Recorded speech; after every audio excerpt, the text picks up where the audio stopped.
Market Mantra. Market Mantra. Market Mantra. Market Mantra. Market Mantra.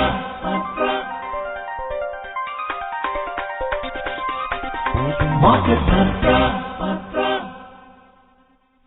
Welcome to this Wednesday edition of Market Mantra, the program in which we give you a complete update on the economic, business and stock market news of the day.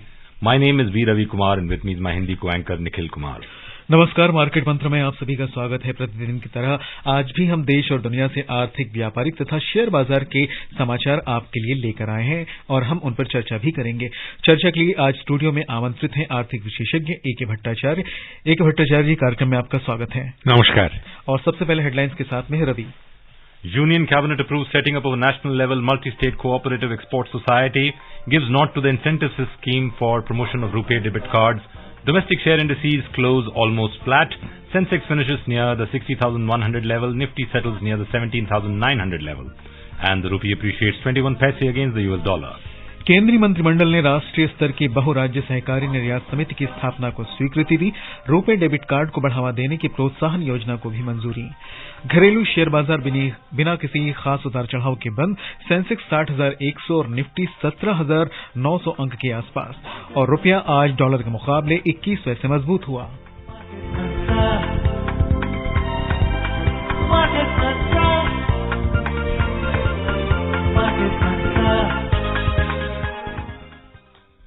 The Union Cabinet today approved the setting up of a national level multi-state cooperative export society.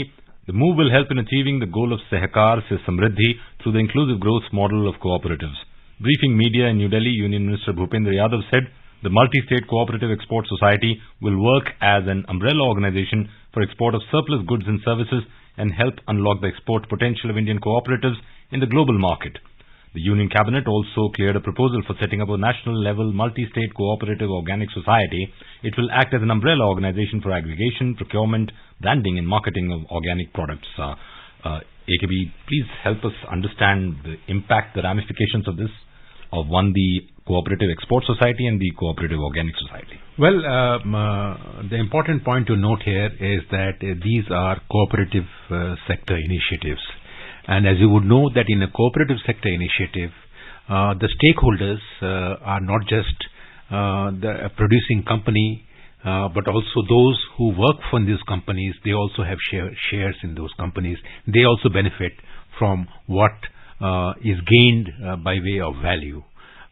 So it's a win-win situation for both the cooperative outfit, their shareholders who are also employees and workers and investors, but also the larger economy, the larger ecosystem, which benefits from whatever activities they undertake.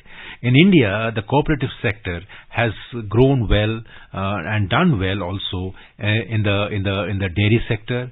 It has done well in the financial sector to a great extent, but it has not expanded to other areas to reap the rich benefits that this initiative can mean for the Indian economy. This initiative, in my view, is aimed at two specific sectors.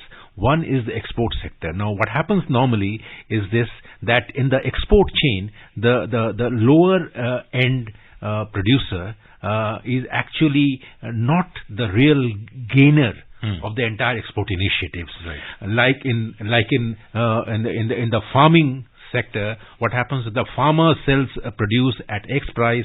The real profit is earned by the middle sector trader.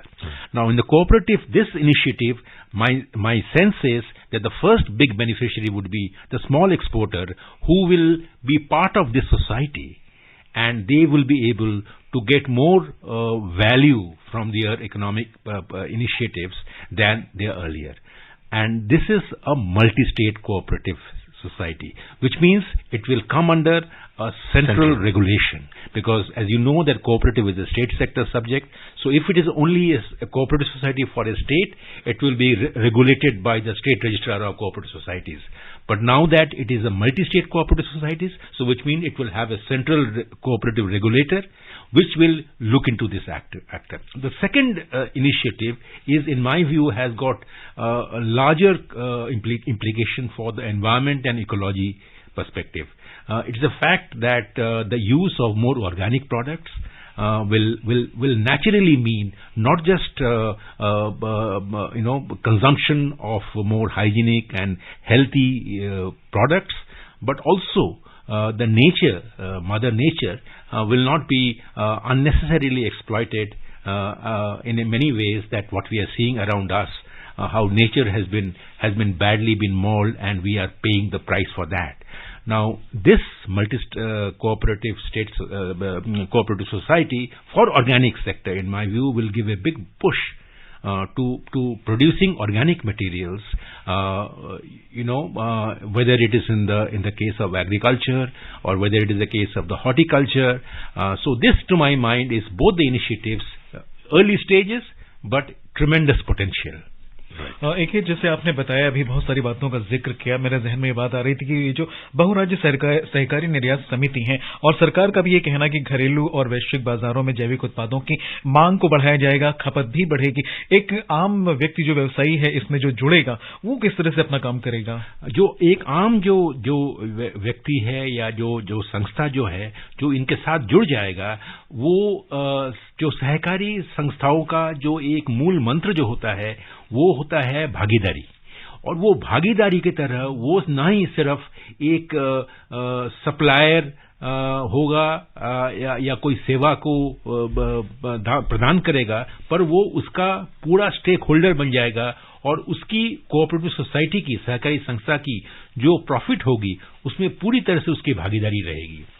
मैं आपको इसके साथ इसका एक राजनीतिक संदर्भ भी बताता हूं कि 2019 में केंद्र सरकार ने एक नई कोऑपरेटिव मिनिस्ट्री का एक निर्माण किया था कि हमारे देश में पहले कोऑपरेटिव मिनिस्ट्री अलग से नहीं थी, वो एग्रीकल्चर, कृषि के साथ मिली जुली थी।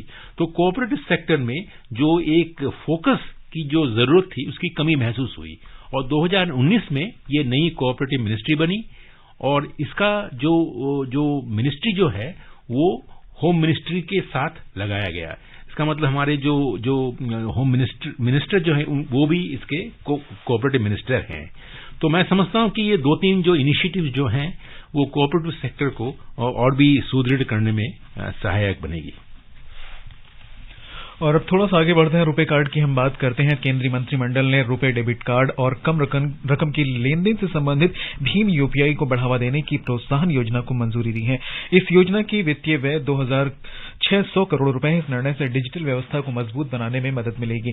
इस योजना की मंजूरी के अतिरिक्त मंत्रिमंडल ने कोलकाता स्थित जोका में National Centre for Drinking Water Sanitation and Quality संस्थान का नाम Shyama Prasad Mukherjee National Institute of Water and Sanitation किए जाने की भी मंजूरी दी है। रुपे डेबिट कार्ड पर यदि आए तो ये अभी कुछ वर्ष पहले इसे शुरू किया गया और इससे पहले भी अगर हम जाते तो जनधन खातों की शुरुआत की गई थी। 7 से 8 वर्षों के अंदर भारत ने एक लंबा सफर तय किया है। यहां पर अब रुपे डेबिट कार्ड को और भी ज्यादा बढ़ावा दिया जाना, यानी कि आत्मनिर्भर भारत की ओर हम और तेजी से बढ़ रहे हैं। देखिए, जो रुपे डेबिट कार्ड है उसका जो एक आर्थिक आयाम है और उसका एक स्ट्रैटेजिक, ग्लोबल स्ट्रैटेजिक आयाम भी है। आर्थिक आयाम यह है कि अभी तक जो मास्टर कार्ड और वीसा या अमेरिकन एक्सप्रेस जो पेमेंट प्लेटफॉर्म की एक आधिपत्य जो था उसको जो एक कॉम्पिटिटिव चैलेंज देना और रुपे कार्ड का जो मार्केट शेयर बढ़ाना और जो अंतर्देशीय संस्थानों का इस बिजनेस में एक भाग बढ़ाना, ये एक बहुत बड़ा एक मुद्दा बन गया था। रिजर्व बैंक ऑफ इंडिया की जो रेगुलेटरी फ्रेमवर्क जो है उसने भी इस रुपे डेबिट कार्ड की बढ़ोतरी में सहायक बनी है, क्योंकि जो रेगुलेशन जो रिसेंटली जो आए हैं उसमें एक जो डेटा लोकेशन कहां होगा, master card, visa, American express जैसे कंपनियां अपनी जो डेटा जो है हमारे देश में नहीं रखती थी, जिसके कारण रिजर्व बैंक ऑफ इंडिया का एक बहुत बड़ा एक असंतोष का कारण था कि वो रेगुलेशन में वो उस डेटा को एक्सेस नहीं कर सकते। तो बहुत सारे ऐसे मास्टर कार्ड ने तो हथियार फेंक दिया है और उन्होंने कहा कि अपने जो डेटा होगा इंडिया में वो रखेंगे।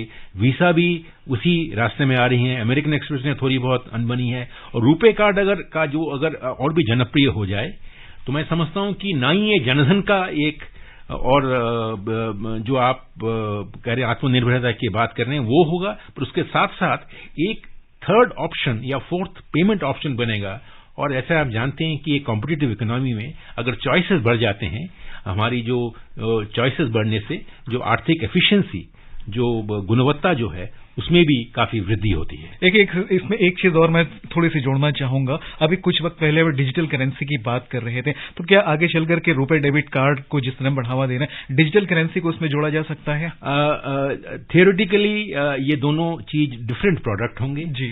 जो डिजिटल करेंसी जो है वो एक एनोनिमिटी और एक कैश की तरह उसका इस्तेमाल होगा। अभी भी बहुत उसका अर्ली पायलट स्टेज में काम चल रहा है। और जो रुपए डेबिट कार्ड जो है उसमें एनोनिमिटी कभी भी इंश्योर नहीं होगी। रुपए डेबिट कार्ड में आप कौन हैं, आपकी बैंक अकाउंट क्या है, कहां से पेमेंट जारी है, वो पूरी तरह से सरकार या रेगुलेटर या बैंकिंग व्यवस्था भी साथ पूरी रहती है। पर जो सेंट्रल बैंक डिजिटल करेंसी जो है उसमें एनोनिमिटी का एक एश्योरेंस दिया जाता है, जिससे कि हालांकि बैंक को मालूम होगा कि आपने वो ट्रांजैक्शन किया है, पर पूरी जो आर्थिक व्यवस्था जो है, फाइनेंशियल आर्किटेक्चर जो है, उसको ये मालूम नहीं होगा। तो मैं इस वक्त मैं ये साफ कह सकता हूं कि रुपए डेबिट कार्ड और सेंट्रल बैंक डिजिटल करेंसी दोनों दूसरे डिफरेंट प्लेटफॉर्म में काम करेंगे और दोनों का जो उपयोगिता होगा वो डिफरेंट होंगे। AKB, if you see, UPI was launched in August 2016. In almost 6.5 years, it's been a runaway success. Almost 700 crore transactions every month and almost 13 trillion rupees in terms of value. And there has been one debate which has actually caught on in the last 1 year, is the fintechs who run on the UPI thing, saying that there should be some sort of a MDR equivalent in UPI as well, where the government has been very clear that it will be free. And even in the budget, if I remember, Nirmala Sitharaman had said that they will continue to support, and in fact that's what has happened, almost 2,600 crore rupees of support for incentivization of UPI and RuPay debit cards. In terms of growth, taking this forward, UPI, what more can the government do apart from today's outlay of 2,600 crores? You will recall that when it started, the government provision for the provision for encouraging use of UPI was only 1,300 crore rupees. Now, as you can see, that it has been increased. Now, what I see this is our facilitating steps to strengthen and propagate a new payment architecture, which is, if I am not mistaken, can be very much an envy of the entire international financial world. It is safe, it is secure, it is easy, it is efficient, and to say that it is right now free, it is actually probably a misleading statement, because after all the government is paying from the taxpayers' money, right, and that money is going to the platform players. Yeah. So whether it is Paytm or whether it is PhonePe or Google Pay, they are taking part of that. Their money is coming to them. So it is not that the operators are right now going home without any food. They are getting some food, but certainly the government's goal is very clear, that they want to deepen this market, the financial architecture, where financial payments, even at the lowest end of the spectrum, the person can make the payments without using cash. So unless till such time its popularity reaches the level of 95%, 99% of people can access it and they use it, I would imagine the government will provide this supporting infrastructure, financial incentive infrastructure, so that this becomes a habit and this becomes the first option for people who are making payments.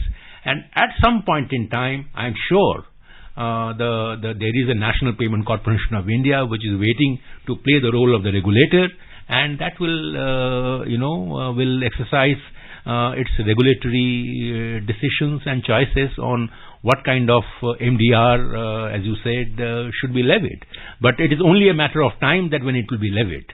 In fact, they say in economics we have the law of unintended consequences, and I believe the sales of candy has come down because people have started using UPI so much that final 50 paisa or 1 rupee which the panwala used to give back, he no longer gives it back. Those are the unintended. Where are the coins in our system? The coins are disappearing. Yeah, absolutely. Moving on to direct tax collection, the provisional figures of direct tax collections up to the 10th of January continue to register a steady growth. Gross collections are at 14.71 lakh crore rupees, which is 24.58% higher than the gross collections for the corresponding period last year. Direct tax collections stand at 12.31 lakh crore rupees, which is 19.55% higher than the net collections for the corresponding period last year. This collection is 86.68% of the total budget estimates of direct taxes for 2022-23. Refunds amounting to 2.4 lakh crore rupees have been issued during 1st April last year to 10th January this year. This is 58.74% higher than refunds issued during the same period in the preceding year. You look at GST, you look at direct taxes, both the numbers are clearly rising. I remember in an article you had spoken about tax buoyancy. Would you like to weigh in on that? Well, this is good news. Let me say it at the outset that when tax collections go up, this is good news because at a nominal level, the government collects more money and the government can use that money for various developmental schemes and expenditures that the government has planned for the year. And this is also reflective of a certain pace of economic activity. So these are all definitely whether it positive. is positive developments. Yeah.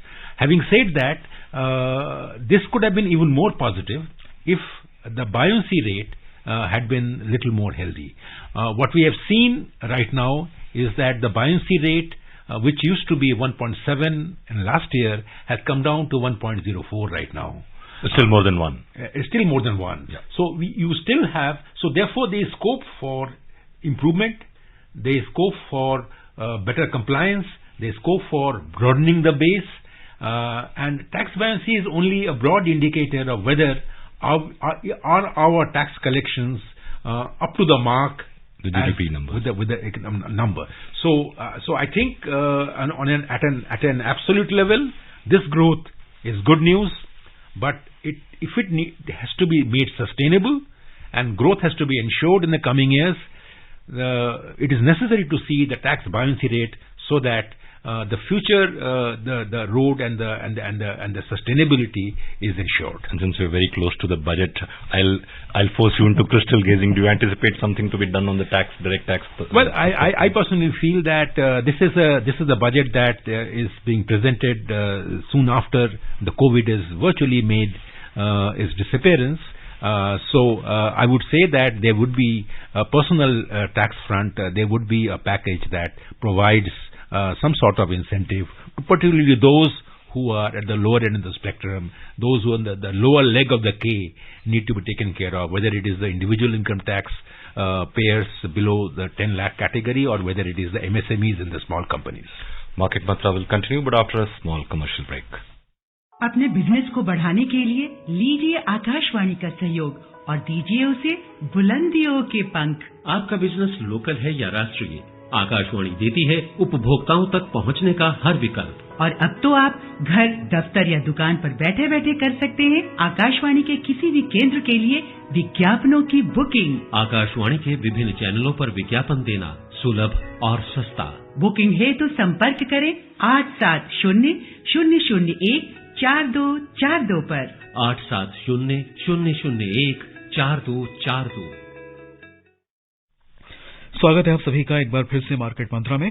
और अब Sensex की बात करते हैं। घरेलू share बाजार आज मामूली गिरावट के बाद बिना किसी खास उतार चढ़ाव के बंद हुए।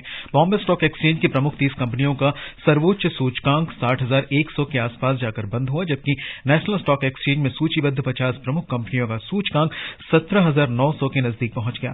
बॉम्बे स्टॉक एक्सचेंज का सेंसेक्स आज 10 अंक नीचे आकर 60,106 दर्ज हुआ। उधर नेशनल स्टॉक एक्सचेंज का निफ्टी 21 अंक लुढ़ककर 17,896 पर बंद हुआ। विस्तारित बाजार की ओर चले तो छोटी और मझोली कंपनियों के शेयरों में भी नरमी आई। बीएसई मिड कैप इंडेक्स 0.27% नुकसान में रहा, जबकि स्मॉल कैप इंडेक्स बिना किसी खास उतार चढ़ाव के बंद हुआ। Sensex slipped 10 points to settle at 60,106, and the Nifty also slipped 21 points to finish at 17,896. In the broader market at the BSE, the mid-cap index fell 0.27% and the small-cap index ended almost flat. In the Sensex pack, 14 companies posted gains while 16 witnessed losses. Sun Pharma was the top gainer as it rose 1.7%. Ultratech Cement, HDFC Bank both added 1.4%. On the other hand, Bharti Airtel declined 3.5%. Hindustan Unilever fell 1.9% and Nestle India ended 1.3% down. In the sectoral indices at BSE, 8 sectors gained while 12 logged losses. Metal index gained 0.8% and capital goods sector rose 0.6%. Bankex and financial both added 0.5%. On the other side, FMCG plunged 1%, utilities declined 0.8% and healthcare index fell 0.7%. The overall breadth of the BSE trade was positive as shares of 1,790 companies gained while 1,706 fell. Shares of 145 companies remained unchanged. So what is holding the market back? It seems to be doing a yo-yo right now. Is it the inflation number in the US that is expected tomorrow? Is there anything else that is weighing down? Certainly the inflation numbers, certainly that what will be the medium-term approach of the Fed on the way they will manage the rate cycle. So I think these two. But I think the stock markets are also taking positions in anticipation of what might be in store in the budget that will be presented on 1st of February. Just a couple of weeks are left, so therefore the stock markets will take a view on what kind of incentives or what kind of market borrowing that the government looks at for the next financial year. Because this year the borrowing levels have been kept under by and large intact. In a sense, as a matter of fact, the government may well borrow 10,000 crore less. So which would means with the higher base of the economy, nominal size of the economy, the deficit may actually come down a few percentage points, a few basis points lower than 6.44, which is the target. So if the government projects a target for next year somewhere around 5.8 or 5.7% of GDP for next year, the market will take it as a positive signal that fiscal consolidation is on track. And on top of that, if the government comes out with a new glide path for fiscal correction and then comes up with some new capex increases, I think the markets will obviously will welcome that. Now, which is why my sense is that the next few days probably the markets will take a very cautious look and take a very sort of stable and quiet approach to the developments in the market. I was looking at the data that last 2 decades from 2003 onwards, the month before the budget is always generally 1% down. So do you think that will hold this time as well, or is that just data? I have not looked at closely that whether it is still 1% down or not. But certainly it is not what it used to be a month and a half ago. If your question is whether the market can take a few more hits in terms of reduction in the value and this thing, I would not rule that out because stock markets always take positions before the markets to see what kind of trajectory it can adopt going forward after the budget is presented. देखिए, जैसा कि आपने कहा कि अब market बड़ा संभल करके चल रहा है और निवेशकों को भी ये लग रहा होगा कि हमें भी संभल करके चलना चाहिए। तो इस वक्त किस दिशा में आगे बढ़ सकते हैं एफडी, म्यूचुअल फंड या शेयर मार्केट? इस वक्त जो मार्केट जो है वो मैं समझता हूं कि सच संभल के चलना पड़ेगा और जो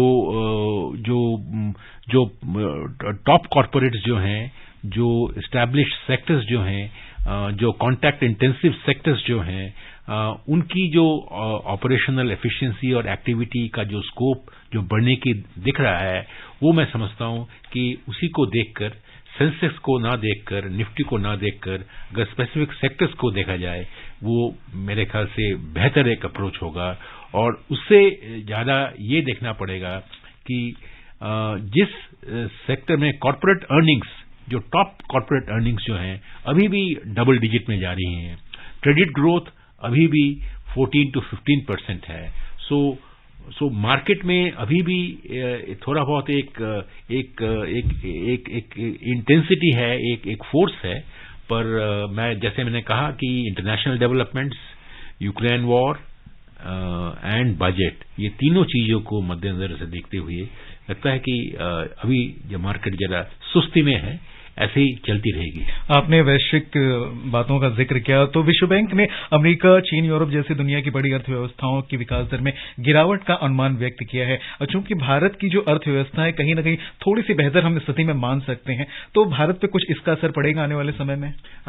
देखिए, भारत की जो एक्सपोर्ट इकोनॉमी जो है वो जरूर थोड़ी बहुत उसमें एडवर्स इम्पैक्ट आएगा, क्योंकि अगर इंटरनेशनल ग्लोबल मार्केट्स में, बड़े बड़े मार्केट्स में अगर नरमी आएगी तो भारत की एक्सपोर्ट्स इनकम में भी नरमी आएगी और उससे मैन्युफैक्चरिंग सेक्टर, जॉब्स में उसका एडवर्स इम्पैक्ट आएगा। पर जैसे आपको मालूम होगा कि जो भारत की जो अर्थनीति है वो काफी सर्विसेज सेक्टर के ऊपर निर्भरशील है। अगर सर्विसेज सेक्टर, जैसे मैंने कहा कि कॉन्ट्रैक्ट इंटेंसिव सेक्टर बहुत तेजी से वापस आ गया है मार्केट में, क्योंकि कोविड का जो डर जो था वो आस्ते आस्ते चला जा रहा है। तो मुझे लगता है कि उसको देखते हुए अर्थनीति की जो रफ्तार जो है वो थोड़ी बहुत धीमी हो सकती है अगले साल, पर ऐसी धीमी नहीं होगी जिससे कि कोई बहुत बड़ी शंका की बात हो। चलिए एशियाई बाजारों की ओर बढ़ते हैं। एशियाई शेयर बाजारों में आज ज्यादातर बढ़त का रुख देखा गया। केवल चीन के शंघाई कंपोजिट इंडेक्स में 0.2% की सुस्ती आई। जापान का निक्केई सूचकांक 1% लाभ में रहा। हांगकांग का हेंग सेंग सूचकांक 0.5% ऊपर आ गया। दक्षिण कोरिया के कॉस्पी में 0.4% की बढ़त दर्ज हुई। सिंगापुर का स्ट्रेट्स टाइम इंडेक्स 0.3% के फायदे के साथ बंद हुआ। यूरोपीय शेयर बाजार पर नजर डालें तो अंतर्दिवसीय कारोबार में गिरावट देखी गई। लंदन का FTSE 100 0.6% ऊपर आ गया। फ्रांस का कैक 0.9% के उछाल के साथ कारोबार कर रहा था और जर्मनी का डेक्स अंतिम समाचार मिलने तक 1.1% की वृद्धि के साथ कारोबार कर रहा था। U.S. stocks ended higher yesterday, led by a 1% gain in the Nasdaq Composite Index. The Dow Jones Industrial Average rose 0.6%. The S&P 500 gained 0.7%. Briefly, AKB, European stocks seem to be outshining the U.S. peers in the last 3 months. I'm seeing DAX, he mentioned, is up 18%. CAC 40 is up 18%, whereas S&P 500 is around 8.5%. Do you think Europe has a better chance? My sense is Europe doesn't have a better chance, but I think the U.S. outlook on economic growth and recession being slightly, not that mild, is probably impacting the market sentiment right now. All right. और look at the oil price. रुपए की बात कर लेते हैं। अंतर banking विदेशी मुद्रा बाजार में $1 की तुलना में रुपया आज 21 पैसे मजबूत रहा और 81.58 प्रति डॉलर के स्तर पर जाकर बंद हुआ। उधर दुनिया की 6 प्रमुख मुद्राओं की तुलना में डॉलर की स्थिति दर्शाने वाला सूचकांक अंतर दिवसीय कारोबार में 0.11% मजबूत होकर 103.35 पर आ गया। Oil prices today rose around 0.5% amid diverging cues of an unexpected build in U.S. crude and fuel inventories, global economic uncertainty, and China reopening its economy. In intraday trade, Brent crude was trading at $80.55 per barrel, while WTI crude prices were at $75.40 per barrel. और सोने की बात करें तो multi commodity exchange में फरवरी में आपूर्ति किए जाने वाले सोने का मूल्य अंतर दिवसीय कारोबार में 30 रुपए बढ़कर 55,745 रुपए प्रति 10 ग्राम पर चल रहा था। मार्च अनुबंध वाली चांदी भी 410 रुपए की वृद्धि के साथ 68,770 रुपए प्रति किलो पर चल रही थी। उधर न्यूयॉर्क मर्केंटाइल एक्सचेंज में सोना बढ़त के साथ $1,881.80 प्रति औंस पर कारोबार कर रहा था। अंतर दिवसीय कारोबार में चांदी भी ऊपर आकर $23 प्रति औंस पर चल रही थी। एक बहुत ही कम शब्दों में सोने पर आपके विचार? सोना देखिए, एक हमारे देश में पर्टिकुलरली फेस्टिवल के आगे या वेडिंग सीजन के आगे बढ़ता है। इस वक्त हम ऐसे दौर से गुजर रहे हैं जहां पे सोने की मार्केट में थोड़ी बहुत स्टेबिलिटी और इनएक्टिविटी रहेगी और वही आज का मार्केट दर्शा रहा है। अभी और भी आगे बढ़ने की उम्मीद है इसके? ये इस वक्त बोलना सख्त होगा, पर जरूर गोल्ड की जो डिमांड जो है इस देश में काफी ज्यादा है और जो सप्लाई जो है उसमें शॉर्टेज होगी, तो इस सब देखते हुए थोड़ी बहुत सख्ती हो सकती है। AK भट्टाचार्य जी, कार्यक्रम में शामिल होने के लिए, हमसे चर्चा करने के लिए आपका बहुत बहुत धन्यवाद। Thank you, AKB, for joining us live in the studio. Before we close this edition, a reminder of the headlines. Union Cabinet approves setting up of a national level multi-state cooperative export society, gives nod to the incentive scheme for promotion of RuPay debit cards. Domestic share indices close almost flat. Sensex finishes near the 60,100 level. Nifty settles near the 17,900 level. And rupee appreciates 21 paise against the US dollar. That's all that we have in this edition of Market Mantra. Namaskar. Namaskar. Market Mantra.